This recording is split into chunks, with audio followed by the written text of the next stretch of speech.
Viewers आदाब, मैं doctor हलाक अहमद आपकी खिदमत में एक सेहत से मुतालिक एक मालूमात लेकर हाजिर हुआ हूँ। उस टॉपिक पर जाने से पहले मैं आपसे एक दरख्वास्त करता हूँ कि अगर आपने चैनल को सब्सक्राइब नहीं किया है तो प्लीज़ इस चैनल को सब्सक्राइब करें और आखिर में अपने व्यूज़ भी लिखें और वीडियो को लाइक भी करें, ये ना भूलें।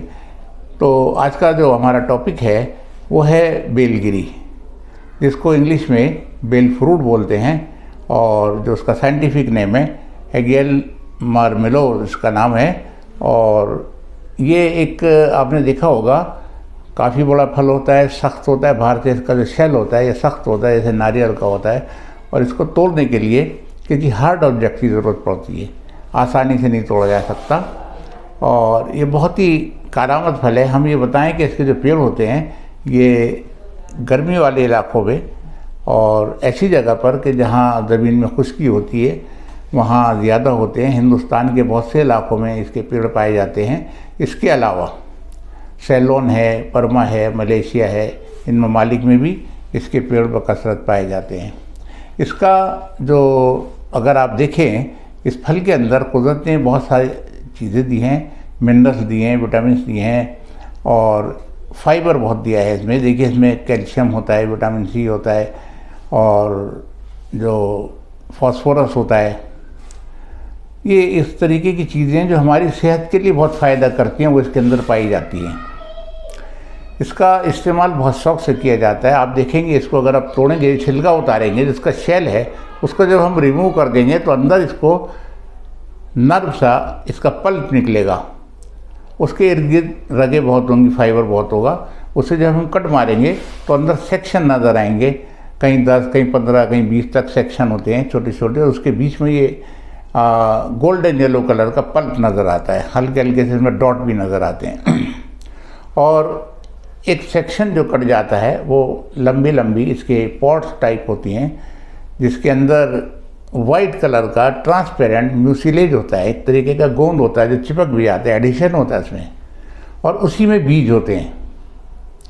तो इसको तो एज ए होल निकाल कर इसको अच्छी तरह ब्लेंडर के ज़रिए ये हाथों से इसको मलने के बाद इसकी रगें और इसका जो बीज वगैरह है वो दूर करके और इसको पानी के साथ मिलाकर सिरप बनाया जाता है, बर्फ़ डाल के उसको पिया जाता है।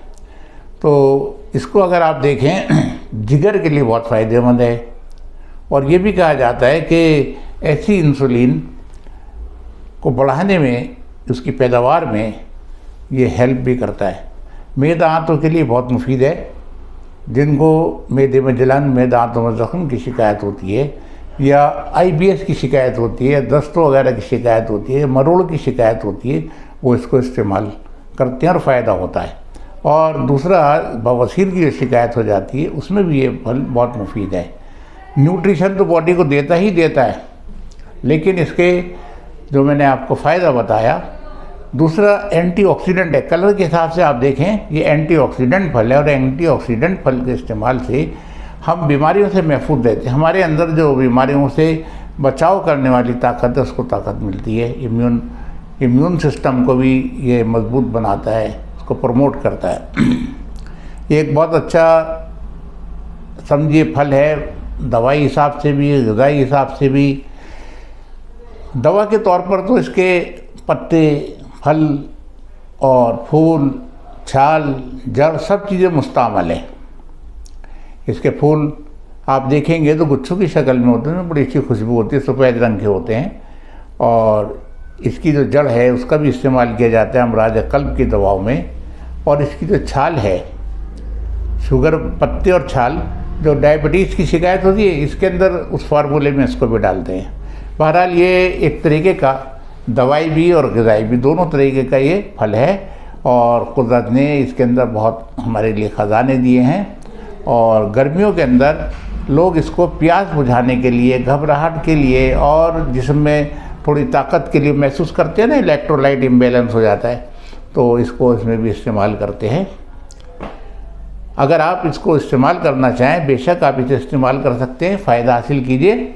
लेकिन मैं यही कहूँगा कि इलाके के जो क्वालिफाइड आपके तबीब हों उनसे एक मरतबा मशवरा ले लीजिए क्योंकि ये कहा ही जाता है कि ये शुगर में नुकसान नहीं देता, लेकिन शुगर के मरीज़ तो बगैर चीनी ही मिला के बनाएंगे, लेकिन मीठा होने से डरते हैं। कहा जाता है कि इसकी जो मिठास है या इसके अंदर कुछ ऐसे कंटेंट हैं कि जो इंसुलिन के पैदा करने में मदद करते हैं। अब देखिए, अगर इसकी रिसर्च पर जाए तो एक रिसर्च तो हमारे सामने ये भी आई कि जो हाइपोथायराइडिज्म की शिकायत होती है, इसके रेगुलर इस्तेमाल करने से जो लोग इस्तेमाल करते हैं उससे बचे रहते हैं। लेकिन ये मैं नहीं कह सकता कि आप उसको इस्तेमाल करें, इसीलिए मैं आपको मशवरा दूंगा कि इलाके के क्वालिफाइड तबीब से मशवरा लें और उसके बाद इसे इस्तेमाल करें जैसे वो बताएं। अगर मुझसे कोई मालूमात आपको हासिल करनी है या किसी बीमारी के सिलसिले में मशवरा हासिल करना है तो मेरा जो कॉन्टैक्ट नंबर है 01140109555।